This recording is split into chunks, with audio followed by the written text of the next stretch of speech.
Сәлем, қазір біз жұмыссыздыққа тіркейтін боламыз. Содан кейін жұмыссыз пособиясын қалай алуға болады. Ол сабақты бөлек түсіретін боламын. Енді қазір біз жұмыссыздыққа тіркейміз. Ол үшін осылай клиенттің атынан егофқа кіріп аласыздар. егоф порталына одан кейін еңбек.kz деген сайтқа кіресіздер. еңбек.kz деген сайтқа кіреміз.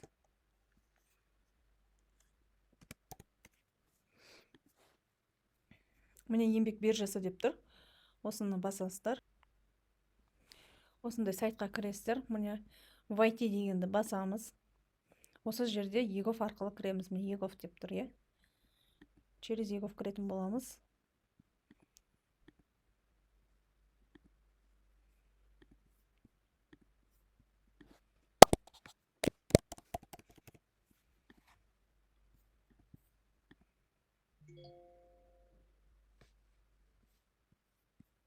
Енді мына адамның суреті тұр ғой, соны басасыздар.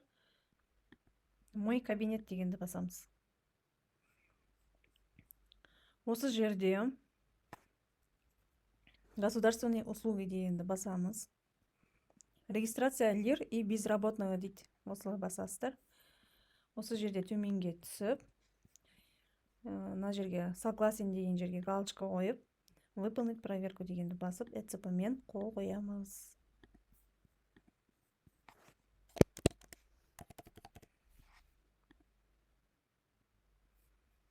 Выполнить проверку. Енді подать заявку дегенді басасыздар. Осы жерде барлық данныйларын толтырасыздар.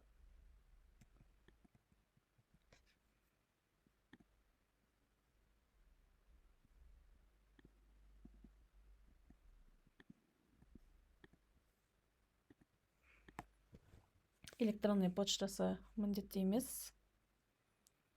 Так, телефон номері.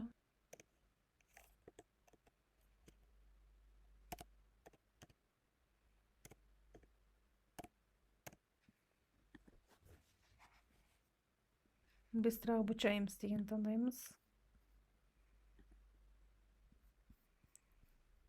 Профессиональный область дейді. Осы жердегілердің барлығын толтырып шығасыздар.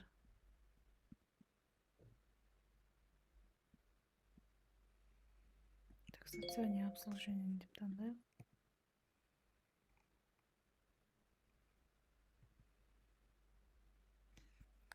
По социальной работе деп таңдай берейік. Мына жерде біз қанша табыс тапқымыз келеді, соны көрсетеміз. Минимальная зарплата 85 мың, 85 мың теңгеден жоғары көрсете берсеңіздер болады. Не полное не делаю. Так, мына жерде полный рабочий день. Постоянная. Так.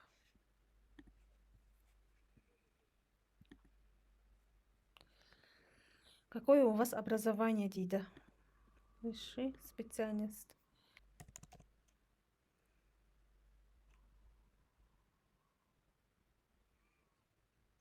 Так.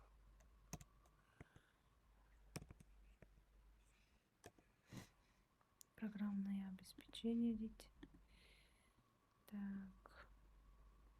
Высшие учебные заведения.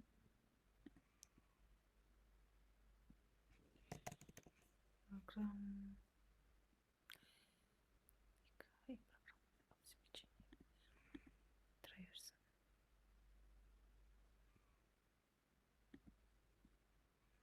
Период таңдаймыз, оқыған жылы. Клиенттен сұрап аласыздар, қай жылы оқыды, қай жылы бітірді деген сияқты. 2023-тен 26-ға дейін оқиды. Осылай белгілейміз.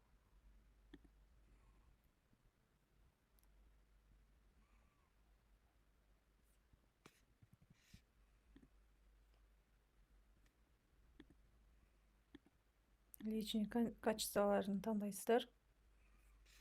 Так.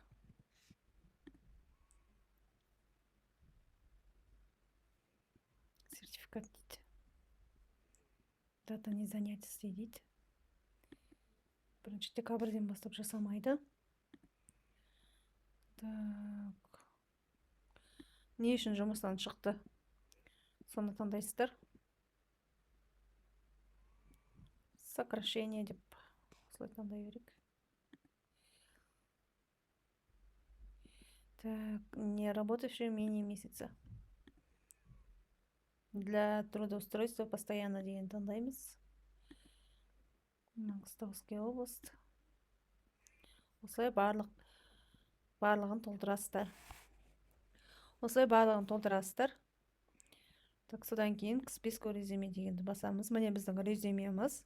Жаңа барлығын толтырып дайындадық. Енді государственные услуги дегенді басамыз. Осы жерде регистрация ЛИР и безработного дегенді басасыздар. Зарегистрироваться как ЛИР дегенді басамыз. Эцепмен қол қоямыз.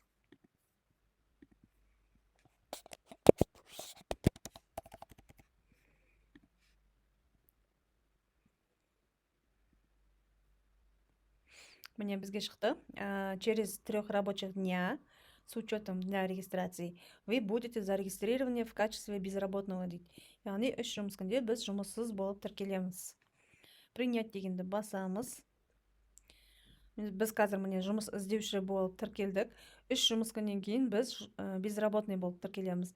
Содан кейін уже біз жаңағы жұмыссыз пособияға заявление жібере аламыз.